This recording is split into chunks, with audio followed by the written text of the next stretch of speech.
Baik, di sini kami akan memulai presentasi kami yang berjudul Enterprise System Arsitektur yang disusun oleh saya sendiri dan teman saya Rando. Oke, yang pertama itu Enterprise System Arsitektur. Apa sih itu Enterprise System Arsitektur atau ESA? ESA adalah kerangka kerja atau blueprint yang menggambarkan struktur, proses, dan komponen teknologi informasi atau TI dalam suatu organisasi untuk mendukung tujuan bisnisnya. ESA membantu organisasi merancang, mengintegrasikan, dan mengelola berbagai sistem informasi dan teknologi agar dapat beroperasi secara efisien dan efektif. Nah, apa sih tujuannya? Tujuannya itu ada 3.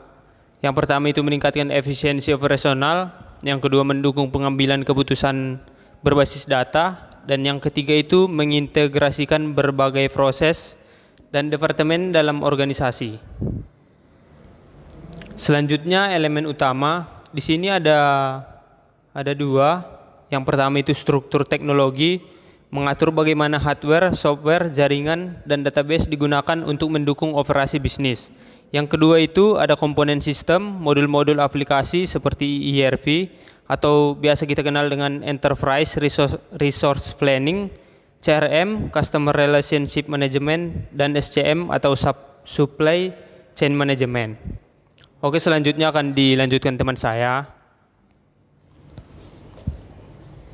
Baik, di sini saya akan melanjutkan tentang yaitu dimasuk di pembahasan. Jadi di pembahasan ini terdapat 4 yang dalam pembahasan ini, yaitu yang pertama arsitektur client server dan 3-tier. Yang kedua adalah arsitektur berbasis layanan atau SOA. Yang ketiga itu integrasi antara sistem, dan yang keempat itu adalah cloud computing. Yang pertama arsitektur client server dan 3-tier. Arsitektur client server. Jadi di sini arsitektur client server itu adalah model di mana 2 komponen utama, yaitu klien atau pengguna dan server penyedia layanan berkomunikasi untuk menjalankan tugas tertentu. Cara kerjanya yaitu mengirim permintaan atau request ke server, misalnya meminta data atau layanan. Contohnya browser meminta halaman web. Contohnya itu juga browser atau klien meminta halaman berbasis server. Yang kedua itu adalah arsitektur 3-tier. 3-tier di sini maksudnya adalah arsitektur yang membagi aplikasi menjadi 3 lapisan utama untuk memisahkan tanggung jawab sehingga lebih terstruktur dan fleksibel. Terdiri dari 3 lapisan, yaitu presentation tier, lapisan presentasi, logic tier, lapisan logika atau bisnis, dan data tier, lapisan data. Untuk cara kerjanya itu terbagi menjadi 3, yaitu klien hanya berinteraksi dengan lapisan presentasi. Kedua, lapisan presentasi berkomunikasi dengan logika bisnis untuk memproses permintaan. Yang ketiga adalah logika mengambil atau menyimpan data melalui lapisan data. Jadi di sini terdapat contohnya itu aplikasinya itu adalah aplikasi e-commerce. Keuntungannya juga di mana mudah dikembangkan, scalable, dan terorganisir.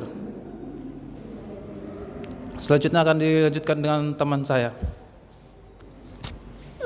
Arsitektur berbasis layanan atau SOA adalah pendekatan berbasis layanan kecil yang independen untuk mendukung modularitas dan fleksibilitas. Lanjut ke karakteristik. Yang pertama losing coupling. Setiap layanan berdiri sendiri. Yang kedua reusability. Layanan dapat digunakan ulang di berbagai aplikasi. Yang ketiga ada interoperabilitas, mendukung berbagai protokol standar seperti HTTP. Contohnya itu sistem pembayaran yang digunakan oleh berbagai aplikasi e-commerce. Selanjutnya masuk ke integrasi antar sistem, terdiri dari beberapa sistem. Yang pertama ada middleware, perangkat lunak perantara yang memungkinkan pertukaran data antar aplikasi, contohnya ESB. Yang kedua ada API atau antarmuka standar yang memungkinkan aplikasi berkomunikasi, misalnya REST API atau Grab PHQL.